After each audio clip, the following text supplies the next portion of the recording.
Hello everyone, welcome back in a new video जिसमें हम UX design का course start किए हुए हैं। और हमारी जो वीडियो नंबर 1 थी, अगर आपने नहीं देखी तो प्लीज़ वो देख लें, जिसके अंदर हमने बेसिक इंट्रोडक्शन किया था कि यूएक्स यूआई डिज़ाइन होता क्या है और किस तरह से यूएक्स यूआई डिज़ाइन किया जाता है बेसिकली। और मैंने आप लोगों के माइंड के अंदर एक स्टेज और या फिर एक स्टोरी बिल्ड की थी, और उस स्टोरी की बेस पे हमने ये समझा था कि हम यूएक्स यूआई डिज़ाइनर क्यों बने, राइट। मैंने उसमें आपको डिटेल से बताया था कि यूआई क्या होता है, यूएक्स क्या होता है, यूआई के प्रिंसिपल क्या हैं, यूएक्स के प्रिंसिपल क्या हैं। और फिर हमने ये भी समझा था कि जो यूएक्स के प्रिंसिपल हैं उनको फॉलो करते हुए अब किस तरह से यूज़र सेंटर डिज़ाइन बना सकते हैं। एंड देन उसके अंदर हमने एक और चीज़ भी पढ़ी थी जो कि प्रोडक्ट डेवलपमेंट लाइफ साइकिल था, राइट। और फिर उसके बाद मैंने एक्सप्लेन किया था कि हमारे पास स्मार्ट वर्क गोल जो है वो क्या होते हैं। फ्रेमवर्क, स्मार्ट गोल्स फ्रेमवर्क क्या होता है, ये मैं ऑलरेडी एक्सप्लेन कर चुका हूँ। सो प्लीज़ इन केस अगर आपने वो वीडियो नहीं देखी, सो क्लास नंबर 1 ज़रूर देख लें। आज की क्लास नंबर 2 हम शुरू करते हैं, जिसके अंदर हम डिस्कस करेंगे product design thinking process, right. सो डिज़ाइन थिंकिंग प्रोसेस के अंदर बहुत सारे फेजेस होते हैं, बहुत सारी डिफरेंट टेक्निक्स होती हैं। आपको वो टेक्निक्स यहाँ पे मिलती जाएंगी।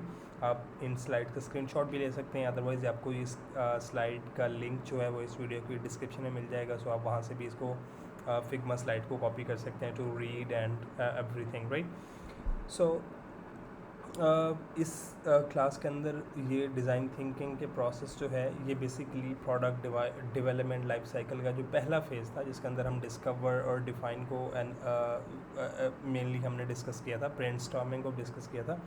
सो उसके अंदर के ये सारे प्रोसेस हैं। आज मैं जस्ट इनका ओवरव्यू दूंगा कि ये प्रोसेस होता क्या है, एंड लेटर ऑन हम इस यूएक्स डिज़ाइन के पूरे कोर्स के अंदर उनको 1 बाय 1 डिटेल से डिस्कस करेंगे कि अच्छा किस तरह से आप इनको बना सकते हैं, राइट।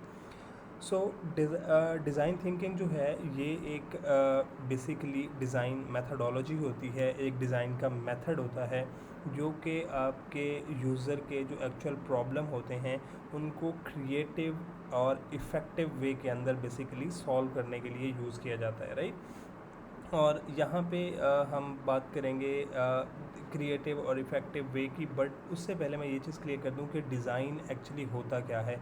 अब जब भी किसी मैंने ये पिछली वीडियो के अंदर भी डिस्कस किया था कि डिज़ाइन बेसिकली विजुअल कम्युनिकेशन है, और जब आप किसी के प्रॉब्लम को विजुअली कम्युनिकेट करके एक आसान तरीके से सॉल्यूशन बना के दे रहे हैं तो वो बेसिकली आपका डिज़ाइन थिंकिंग प्रोसेस होता है, या फिर आप उस पूरे प्रोसेस को फॉलो करते हैं, राइट।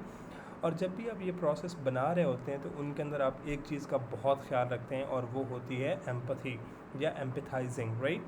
एम्पैथी और सिंपैथी को बहुत सारे लोग कंफ्यूज करते हैं, बट जब भी आप यूएक्स के अंदर आएंगे तो एम्पैथी होती है, और एम्पैथी का मतलब ये होता है कि आप वो चीज़ फील करें जो कि आपका एक यूज़र फील कर रहा है by putting yourself in his or her shoes, right. Mean कि आप उस यूज़र के स्टेटस के ऊपर जाके, आप उसके इक्वल जाके जब आप उसके प्रॉब्लम को समझेंगे तो वो बेसिकली एम्पैथी कहलाती है, राइट।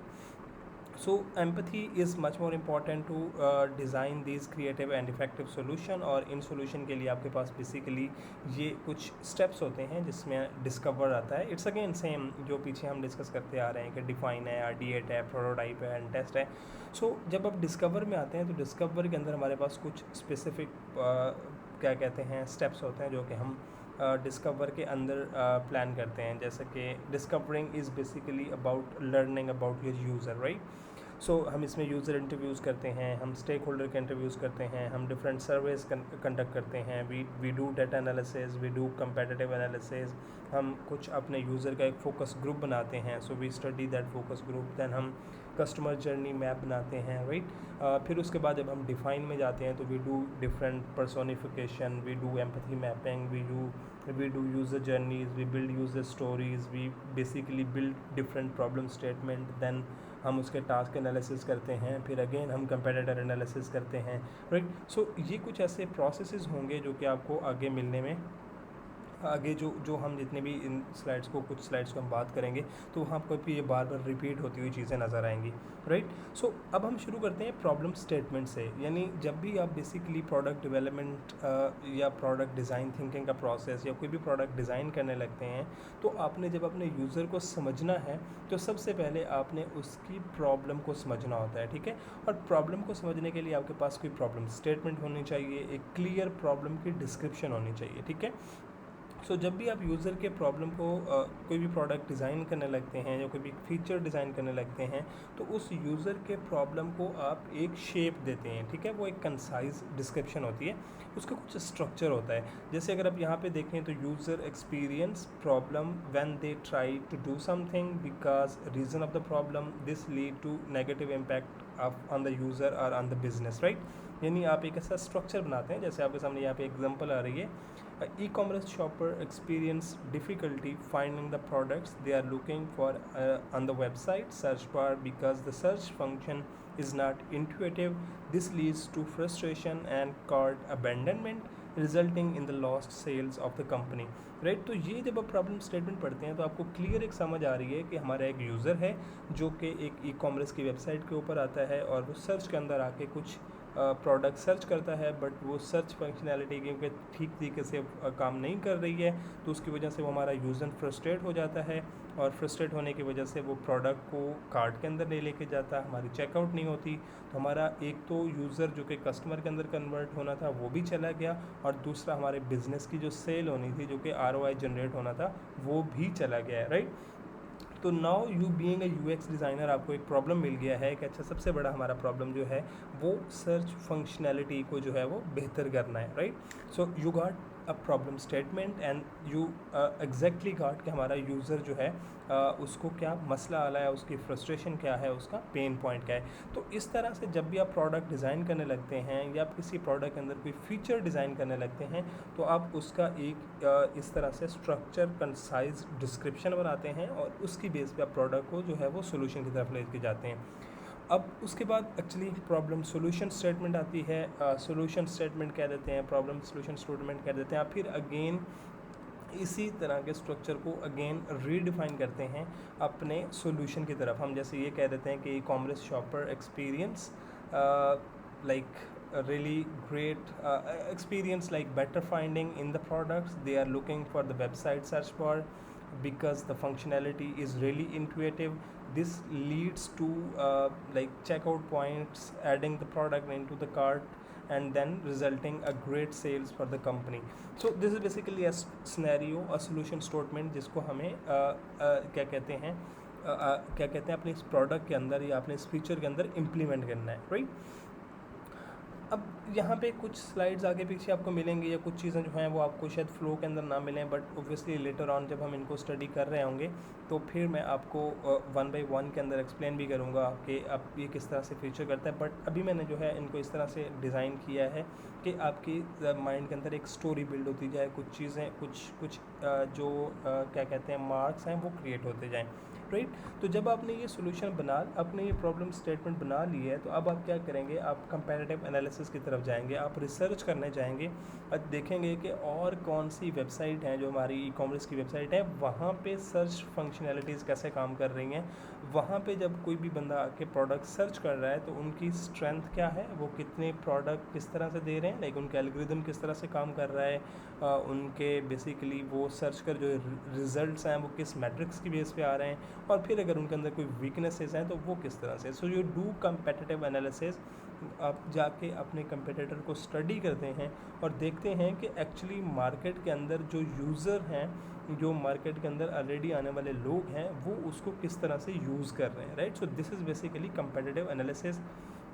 देन जब आपका कंपैरेटिव एनालिसिस हो जाता है तो फिर आप वहाँ पे बैठ के एक मैप बनाते हैं, आप एक विजुअल रिप्रेजेंटेशन बनाते हैं। अच्छा, एक यूज़र ने अपना मोबाइल निकाला या फिर एक यूज़र ने एक लैपटॉप ओपन किया एंड देन उसने ये वेबसाइट ओपन की, अब वेबसाइट के लोड होने का कितना टाइम लगा, राइट। उसके बाद जब वो लोड हो गई तो क्या वो प्रोडक्ट को पहले ब्राउज़ कर रहा है या फिर डायरेक्टली सर्च के ऊपर जा रहा है, ठीक है। सो you always mark these touch points कि आपका यूज़र कहाँ कहाँ पे जा रहा है, ठीक है। सो अब देखते हैं कि जब उसने सर्च को ओपन किया है, अब आपको कैसे पता चलेगा कि वो बेसिकली स्क्रॉल कर रहा है या सर्च के ऊपर जा रहा है? तो इसका भी बेसिकली डिफरेंट एनालिटिक्स होते हैं जो कि आपके गूगल एनालिटिक्स के थ्रू जो है वो मैयर हो रहे होते हैं। आपके हीट मैप्स होते हैं जो कि हीट मैपिंग बेसिकली देख रहे होते हैं कि यूज़र का बिहेवियर क्या है, right. So you being a UX designer इन सब चीज़ों को एनालाइज करते हो, राइट।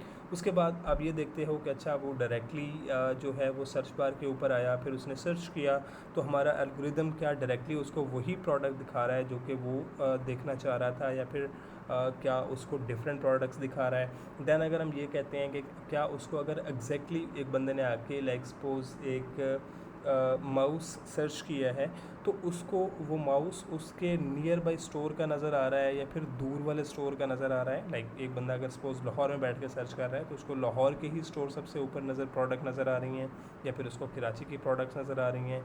अगर कराची की होंगी तो मे बी वो हो सकता है कि वो उसको अगेन अबेंडनमेंट कर दे, क्योंकि उसको सपोज ये प्रोडक्ट अगले 3 दिन के अंदर चाहिए और कराची से आते हुए 7 बिजनेस डेज लग सकते हैं, राइट।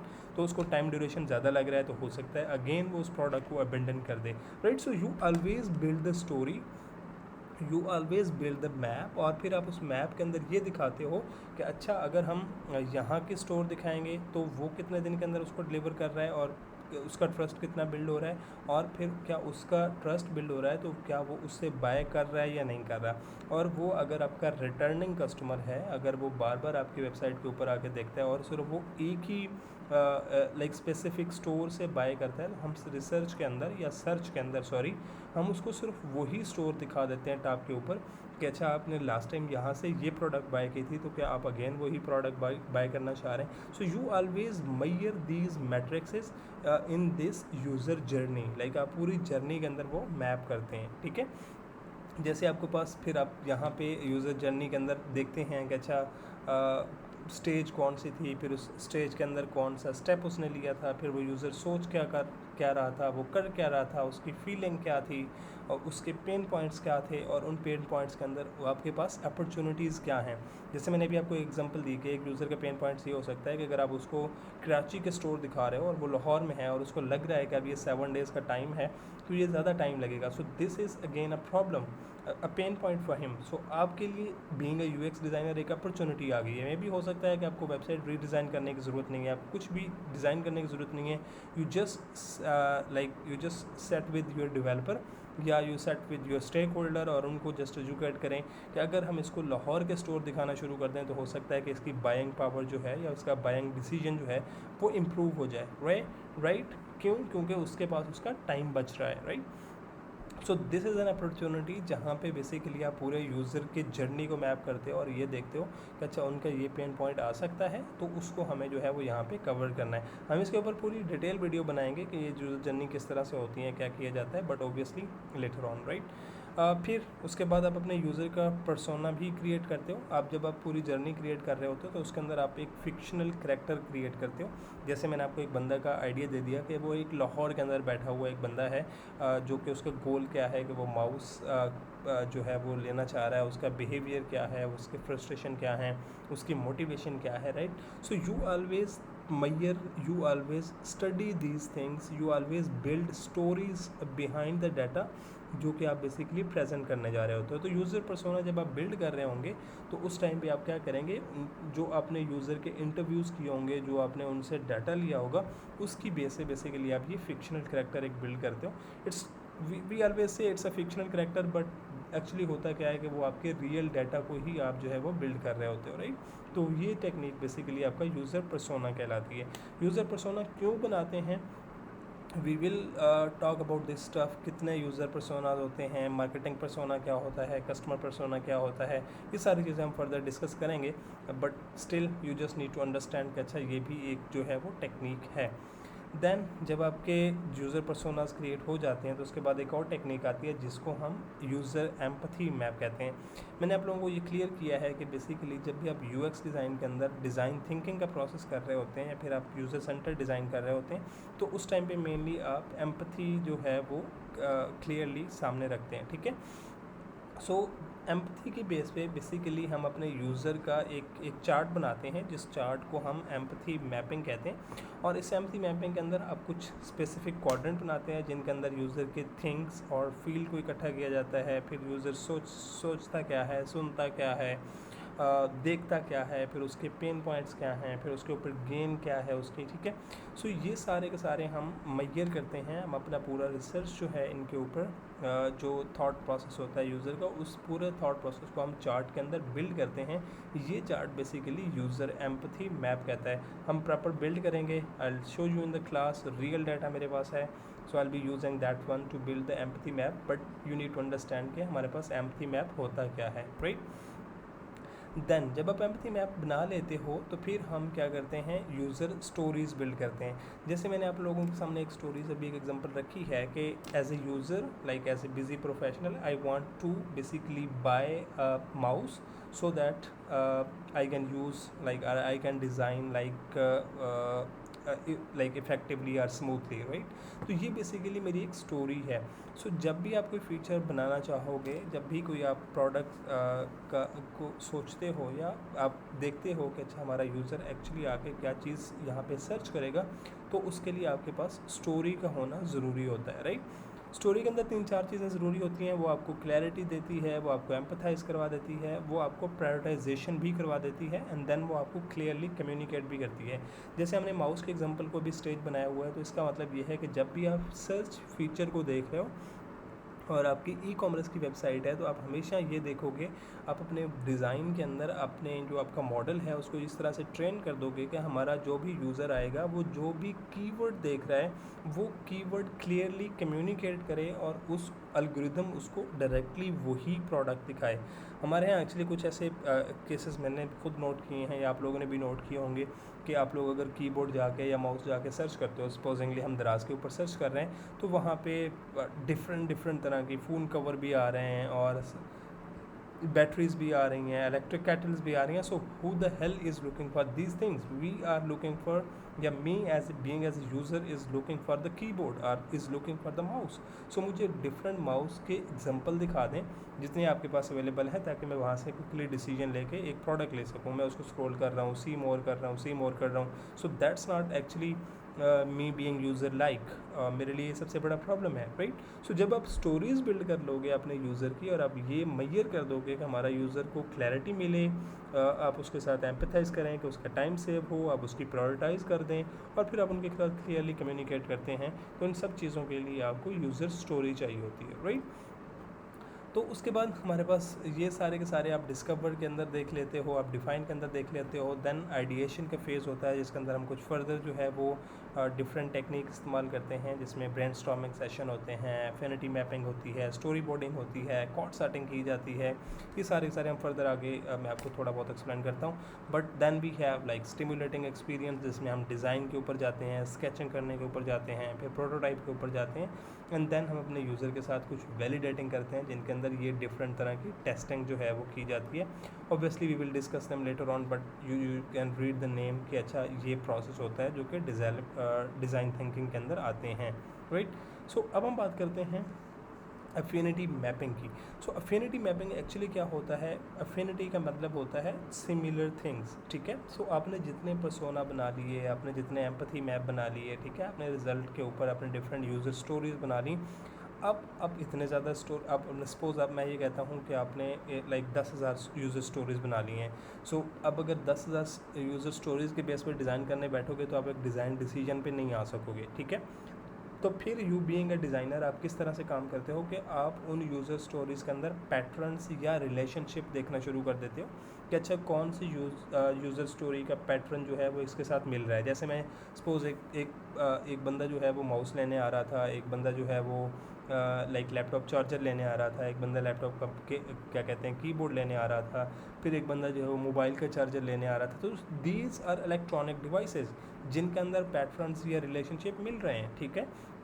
तो मैं इस पूरे ग्रुप को एक ग्रुप क्रिएट कर देता हूँ, इन सब को मिला के एक ग्रुप क्रिएट कर देता हूँ, तो ये मेरा एक एफिनिटी मैप बन गया है, ठीक है। सो दैट्स हाउ बेसिकली अब जब आपका रिसर्च डाटा बहुत ज़्यादा होता है तो फिर उस रिसर्च डाटा के बेस पे आप अपने डाटा के अंदर पैटर्न्स और रिलेशनशिप टेक्निक्स जो है उनको इकट्ठा करना शुरू कर देते हो, ताकि वो एक सिमिलैरिटीज़ की बेस पे आपके पास ग्रुप बनता जाए और आपका डाटा जो है वो कम से कम होता जाए, ताकि आपके डिज़ाइन डिसीजन हो सकें। सो ये जो ग्रुपिंग होती है इसको बेसिकली आप क्या बोलते हैं, अफिनिटी मैपिंग, राइट। देन उसके बाद आप स्टोरी बोर्ड की तरफ आते हो। तो स्टोरी बोर्ड क्या होता है, बेसिकली स्टोरी बोर्ड जो होता है वो आपकी विजुअल रिप्रेजेंटेशन होती है कि आपने अपना जो डिज़ाइन बनाया है, जो कि डिज़ाइन आपका टेक्निक बन रहा है और आपने अभी तक आइडिएट किया है कि अच्छा हमारा यूज़र आके रिसर्च करेगा तो वो इस तरह से वर्क करेगा।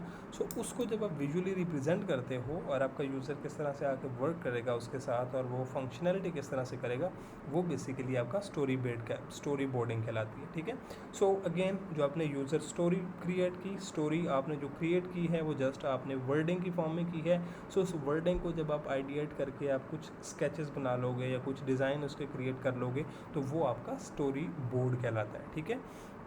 देन हम कॉर्ड सॉर्टिंग की तरफ आते हैं। सो कॉर्ड सॉर्टिंग बेसिकली अगेन एक ऐसी क्या कहते हैं टेक्निक होती है डिज़ाइन के अंदर, जिसमें हम अपने अब जो हमने एम्पैथी मैपिंग की, फिर हमने उसके बाद जो कि टेक्निक थी एफिनिटी मैपिंग की, उस एफिनिटी मैपिंग की बेस पे हम अपने डिज़ाइन को और ज़्यादा रिफ़ाइन करने की कोशिश करते हैं अपनी रिसर्च को, ठीक है।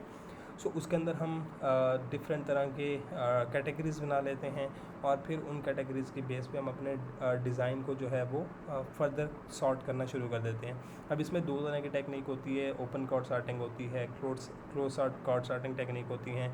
ओपन कॉर्ड सॉर्टिंग के अंदर बेसिकली आप कोई भी प्री डिफाइंड कैटेगरीज नहीं देते, आप जस्ट यूज़र से अब यूज़र को जो डाटा होता है वो खुद ब खुद जो है वो कैटेगरीज बना रहे होते हैं। एंड क्लोज के अंदर बेसिकली आप उनको डिफ़ाइन कर देते हो कि अच्छा ये वाली कैटेगरी है, इसके अंदर ये सारा डाटा आएगा, फिर आपने ये कैटेगरी है, इसके अंदर आपने रिसर्च देनी है, ठीक है।